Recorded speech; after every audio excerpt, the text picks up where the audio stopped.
اعوذ باللہ من الشیطان الرجیم بسم اللہ الرحمن الرحیم۔ ناظرین و سامعین السلام علیکم۔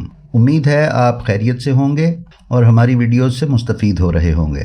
ناظرین، موجودہ دور کے تناظر میں ہم نے یہ سوچا کہ چلتے چلتے آپ کو کل جگ یا کل یگ کے بارے میں بھی کچھ بتاتے چلیں اور کل جگ سے متعلق پیشین گوئیوں سے آپ کو آگاہ کر دیں تاکہ آپ کو اسلام کے ساتھ ساتھ دیگر ادیان میں بھی آخری وقت کے تصور سے آگاہی ہو جائے۔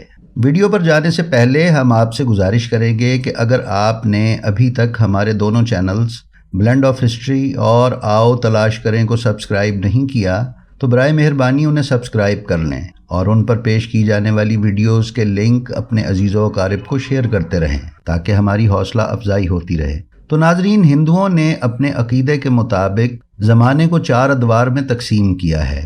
اول ست یگ جو نور ہی نور اور حق ہی حق تھا۔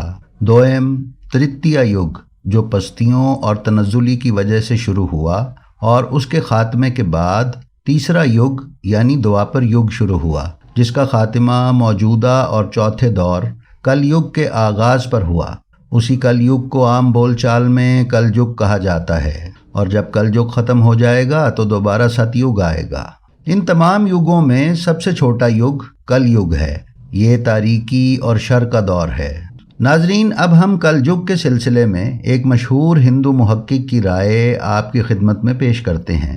وہ کہتے ہیں کہ کل یگ تقریباً اسی زمانے سے شروع ہوتا ہے جو طوفان نوح کا زمانہ ہے۔ اس واقعے کو ہندو ایک یادگار واقعہ سمجھتے ہیں اور اپنی پوری جنتری کی بنیاد اسی واقعے کو قرار دیتے ہیں۔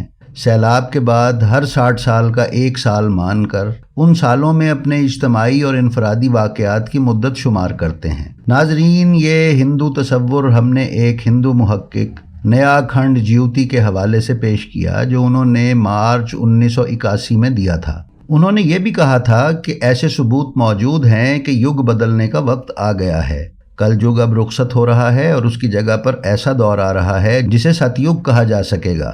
منوا سمرتی، لگن پران اور بھاگوت میں دیے گئے اعداد و شمار کے مطابق پتہ چلتا ہے کہ موجودہ دور بحران کا دور ہے اور وہ وقت جس میں یگ بدلنا چاہیے ٹھیک انہی دنوں میں ہے۔ ہندوؤں کے عقیدے کی روح سے دنیا میں 24 اوتار ہوں گے جن میں سے 23 گزر چکے ہیں۔ صرف 24واں اوتار آنا باقی ہے جس کا ساری دنیا کے ہندو انتظار کر رہے ہیں۔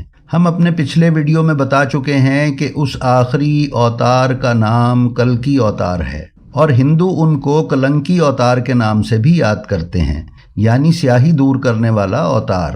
اس اوتار کے بارے میں کتاب گیتا کا یہ حوالہ قابل غور ہے۔ اتنی کتھا سنا کر شکدیو جی نے کہا، اے راجا پریکشت، جب آخر کل یگ میں اسی طرح بڑا پاپ ہوگا تب پرمیشور دھرم کی رکشا کرنے کے واسطے سنبھل دیش میں گھوڑ برہمن کے گھر کلکی اوتار اتاریں گے جو نیلے گھوڑے پر چڑھ کر ہزاروں راجا اور دھرم پاپیوں کو تلوار سے مار ڈالیں گے، جبکہ ان کے درشن ملنے سے بچے ہوئے آدمیوں کو گیان مل جائے گا۔ تب وہ لوگ پاپ چھوڑ کر اپنے دھرم سے چلیں گے۔ ان کے 800 برس بعد ست یگ ہو کر سب چھوٹے بڑے اپنا دھرم کریں گے۔ ناظرین، اب ہم ایک اور حوالہ نواب اصغر حسین الہ آبادی کے ایک رسالے ظہور قائم آل محمد از مذاہب عالم مطبوعہ جے پور راجستھان صفحہ 23 تا 26 سے بیان کرنے لگے ہیں۔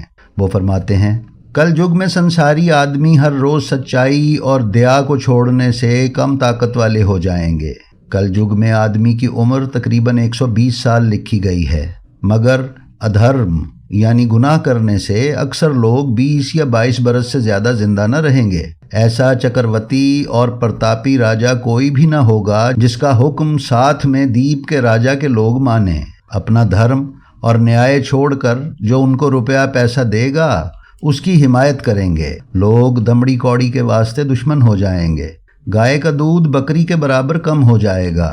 گائے میلا اور غلیظ کھائے گی۔ براہمنوں میں ایسا لچھن نہ رہے گا کہ جسے دیکھ کر پہچان لیا جائے کہ یہ براہمن ہے۔ بیوپار میں بہت چھل ہوگا اور مورکھ آدمی جھوٹی بات بتانے والا سچا اور گیانی سمجھا جائے گا۔ دولت مند کی خدمت سب لوگ کریں گے، ذات پات کا لحاظ نہ کریں گے۔